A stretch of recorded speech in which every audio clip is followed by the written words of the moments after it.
Hi everyone! Welcome back to our vlog. And for today's video, as promised, I will be sharing with you yung mga tops natin na na-order natin from Shopee. And I'm really happy to share with you guys yung mga nakuha nating mga pieces. Ang gaganda nila, and see, they're at my back. And I'm so happy to share it with you guys. So, ayan guys, let's get started with our pieces and let me show you guys. So, itong first na piece natin is ganyan siya. Sobrang ganda niya. Ganitong kulay yung napili ko kasi medyo nakaka-brighten din siya ng mood. And ito is yung parang medyo may pagka brownish na red. Ayan, yun yung mga color palette natin. Beige, brown, ganyan. And so far, okay naman ito. And I got 3 pieces of this. Actually guys, makapal ito. Ayan, sobrang ganda ng quality niya. And pwede siya sa payat, pwede din siya sa mataba. So don't you worry guys. Nag-fit talaga siya. Ayan, good for high-waisted na mga pants or kung gusto nyo naka-shorts with this, okay din siya. Sobrang ganda niya guys. I got another piece na same na style, but iba yung kulay niya. Ganun talaga ako kapag nagpo-purchase, especially if gusto ko yung item. Kumukuha ko ng mga magkakaibang kulay. So, I got this. Kung nakita nyo yung sa vlog natin nung pumunta kami sa hospital, ito yon or yung sa previous na vlog natin. Ayan, sobrang nice ng kulay and nakakaputi siya. Kung gusto nyong ma-achieve yung ganun, perfect ito. So, ayan guys. So, this is cream. And lahat ng mga links pala nasa description box. So, don't you worry guys. Ilalagay ko na lang yung mga link doon para mas madali ninyong mahanap.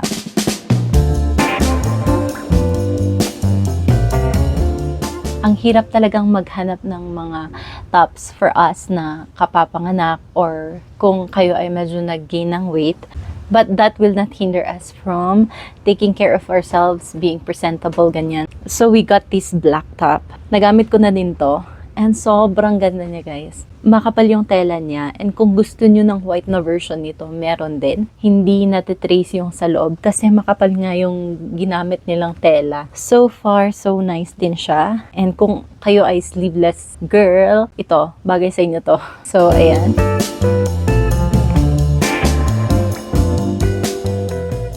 Ang gusto ko lang talaga is yung may masuot ako na something na presentable naman siya. Pwede din siyang pang casual, ganyan, yung mga susunod kong ipapakita sa inyo. And sobrang comfy ng mga to.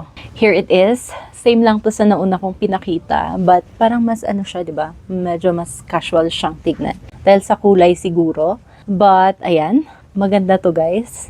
Ayan, mga kulay palette natin, brown, beige. It's very nice and hindi siya yung mainit or may butas-butas. Wala naman tong butas-butas. And hindi nakikita yung nasa loob. And for this, yung sleeve nito is mas malawak kaysa yung sa dalawang nauna.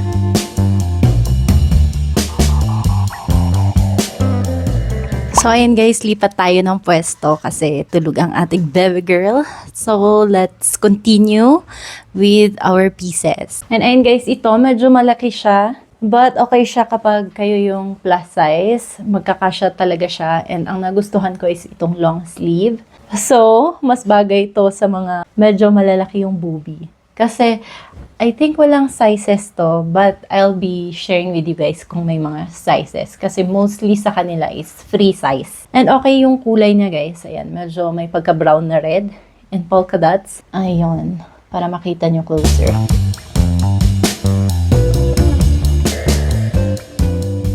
So, next na item natin is ito, beige. Ang ganda nito guys. Sobrang nagustuhan ko yung kulay nito. And ayan, maluwag din yung sa kamay. So, nakakaano siya, nakaka-trick na medyo parang slim yung dating ng kamay natin if ito yung gagamitin. So, ayan, may mga button siya. And medyo masikip to guys sa akin kasi parang ang luwag niya no kapag tinitignan mo. But kapag sinuot ko siya, medyo masikip. So, kailangan pa nating pumayat ng konti and then this will perfectly fit. And ganyan yung tela niya. Natitrace pala yung sa undies natin if ito yung gamit kasi medyo manipis siya. Kapag nakita nyo yung tela ng krisa, parang ganon yung mga tela nila. But, mareremedyohan, try nyo na lang na magsuot ng something na hindi kita kapag ito yung gagamitin.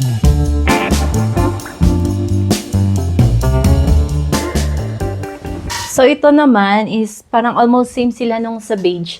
But, dito naman siya sa baba nakafocus. Yung ganito niya is dyan sa baba. And, ito din, medyo hindi siya kasya sa akin. Parang sakto lang naman.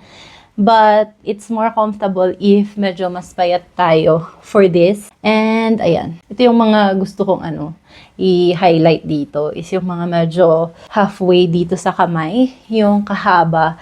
Para mas, mas slimmer. And this has a square na neckline. So, ganyan. Okay din to. Nakakaputi din to kapag i-pair nyo sa beige na kulay sa pantalon or something on top. Ayan, ganyan siya. Kapag ang beige na pantalon yung i-prepare natin dito. So, this is one of our pieces. Medyo malalaki naman yung button nito dito sa harap. So, ayan.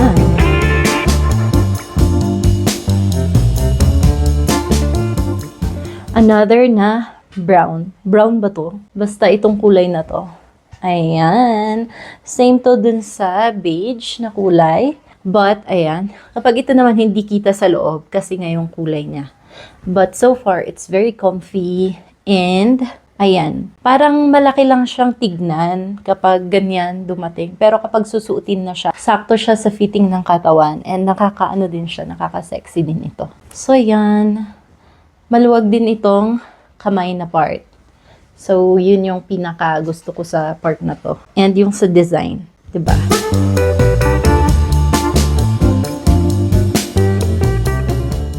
And ito din, ang ganda nito guys. If kayo yung tao na mahilig sa sleeveless, ganyan. This is for you. Hindi siya yung ordinary na tela na ginagamit usually kapag ganito. Ayan. May pagka-canvas. Pero makapal siya guys. Ayan. Quality talaga to. Hindi ka magsisisi na binili mo to. Nakuha ko is XL na size. XL ba to? Basta ito yung mas malaki na size. Dalawa lang kasi yung sizes nila. So, it fits me perfectly. And kahit man pumayat ako, okay pa din sa akin ito. Kapag kayo yung tao na mas gusto nyo yung fit na fit, just get the smaller na size nito. But if gusto nyo ng something na comfy and medyo presko, ganyan, itong mas malaki. And may pa-slit siya dito sa side na to, which is also really nice. Ayan, hindi kayo magsisisi dito and natatali dito sa likod. So, depende kung gusto nyo yung medyo mas tighter, ganyan, okay siya. So nice. Ang ganda din ng kulay. Akala ko siya, parang kapag darating, medyo low yung quality. Pero so far naman, okay naman to. So, ayan guys. I really recommend this one for summer outfit. And lalo na kapag nasa baba kayo. But sa amin, yung ito, kailangan ng jacket.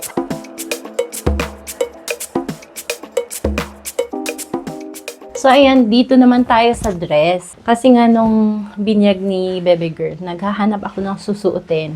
And, ayan, originally ito yung gusto kong suotin. Pero iba yung nasuot ko kasi late na itong dumating. Dumating siya the day mismo ng event. Wala na kami dito. So, ayan, ang ganda din nito guys. Parang ang laki din niyang tignan kapag hindi nasusuot. Pero kapag suot-suot mo na siya, ang ganda niya guys. And yung kulay talaga, ito yung pinaka gusto ko sa lahat ng kulay. And ayan yung slit. Nagamit ko na din to dun sa hospital nung pumunta tayo sa hospital. And ang medyo ko lang dito, concern ko dito is kapag yung slit naghiwalay na yung sa slit, mas lalong tumaas kasi nga walang stopper dito sa part na to. But so far, pwede itong itahi ulit and then okay na din siya. Yun lang yung concern ko dito. And this is from Lovito. Very affordable din siya and yung quality niya is ano bang type to na parang medyo may basta may ganyan siya. Hindi ko alam kung anong pangalan ng tela na to. Ganito siya sa labas and then sa loob, ito yung kulay niya. I really love this one, guys. And fit siya sa akin until sa, let me see, until sa paa. Saktong-sakto lang siya sa aking paa. I'm 5'2" and this is until my dyan. So, kapag maliit kayo, medyo mahaba siya ng konti. Pero pwede nyo namang ipakat if yun yung concern.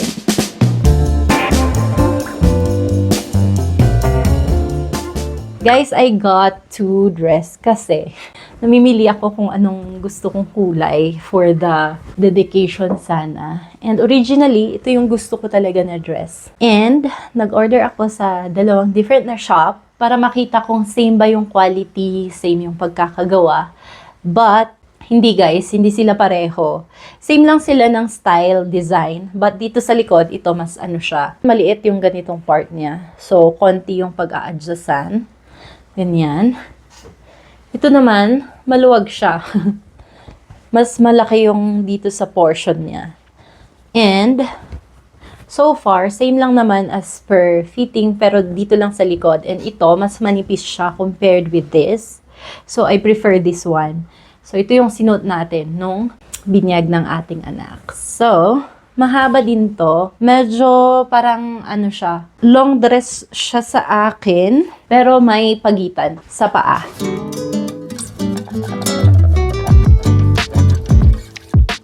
This one is like this. Diba? Ang haba niya. Pero, sobrang elegant nitong tignan. Lalo na if may event kayo, ganyan. Tignan nga natin. Almost same lang sila ng size. So, hindi kayo mag-worry kung bibili kayo ng madaming ganitong klase. And kung gusto nyong paliitan or dito lang sa below the knee or above the knee, pwede din siyang ipakat and maganda pa din yung itsura niya.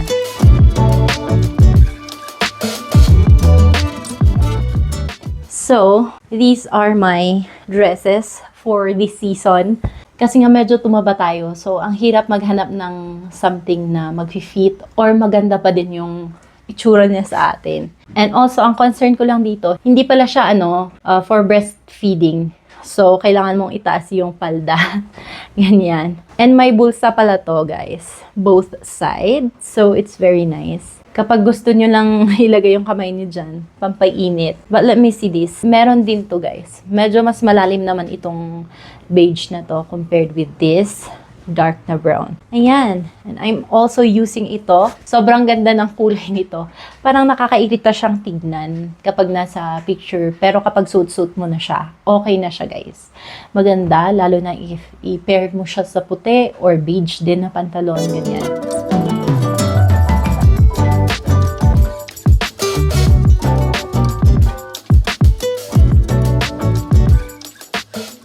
So, ayun lang guys for our pieces. And kung gusto nyo umorder or interested din kayo dito sa mga pieces natin, just go ahead and check our description box. Andun lahat yung mga link. So, ayun lang guys for now. I hope na nag-enjoy kayo dito sa haul natin. I will be checking again other pieces pa kapag magda-downsize pa tayo kasi hindi pa to yung final na weight natin. So, yun lang naman guys. Thank you so much again for watching and see you on our next one.